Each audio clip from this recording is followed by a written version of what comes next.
Hey guys, let's say you have the chord funny, right? And you're probably thinking, all right, how do I make this chord? Should I use a 2-letter chord? Should I do a 3-letter chord? But if I do that, the word fun's already taken.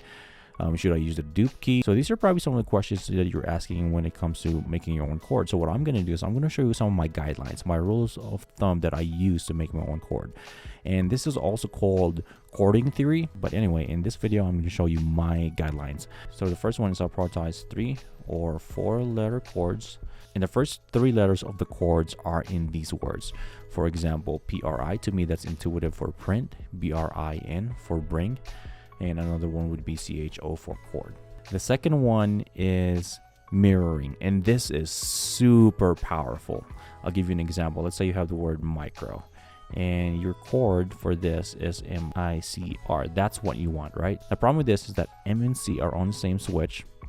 And if you use M, you won't be able to use C. The solution to this is to use a key that's mirroring the C key, which is D. And if you look at this right here, the C key is over here, and the opposite side of it is the D key. So instead of MICR, all I have to do is chord MIDR. And this is actually pretty intuitive when you execute it. If you ignore the spelling, it's fairly intuitive. All right. The next one would be full words where all the letters of the word are in the chord. I'll give you an example. TWIN.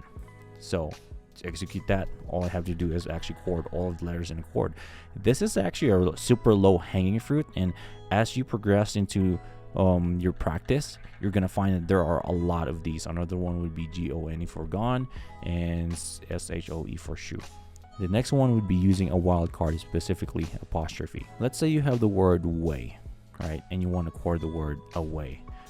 Well, you already use all the letters for the word away for way, but what do you do, when you chord away? Well, you can probably use the dupe key. I'm not a fan of the dupe key because when I started using this CharaChorder, it was pretty unstable, and that's a conversation for another time. But what you can do is use this wildcard right here, so you can chord the word away. So a few examples would be appear, so AP apostrophe R. Another one would be area, AR apostrophe, and rate for R apostrophe T.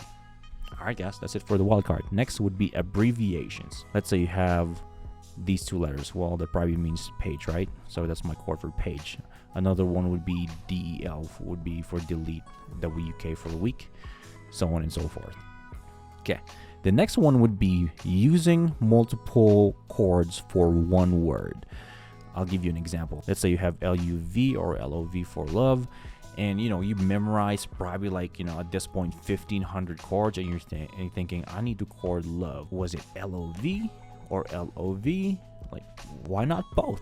Why not both? Why not both? Another one would be RIGHT. You're thinking, was it RIGHT or was it RGHT? Again, why not both? Next is suffixes. So these are suffixes that get appended at the end of your words. I'll give you an example. I'll give you a few examples, actually. We can turn should into shouldn't, could into couldn't, would into wouldn't. So what's happening here is that when you're making your chord, all you're doing is you're removing the space, and then you're adding the suffix at the end. So another example would be movement, payment, etc. The next one would be funny or memorable chords. These are easy to remember because 1, they're funny and memorable, and then 2, they have to be, of course, the criteria is that they have to be easy to execute. For example, ALO is for also, MUI is for money, FUI is for funny, and lay is for late. And finally, 2-letter chords. I use 2-letter chords for 2 situations. One is that if there's a long word, I'm going to use a 2-letter chord for this. For example, DE for definitely, EO for everyone, MD for MailChimp, TU for tutorial. Because if I have a really long word, if I tell myself, all right, that's a long word, it's probably a simple chord. If I have that a rule of thumb to myself, I'm going to remember it. The other situation where I use 2-letter chords is that if it's a word that I use pretty frequently, for example, FS for word first, or CN for can, and BN for bin, they're easy to remember, and if I use them constantly anyway, I won't have to spend too much time practicing them.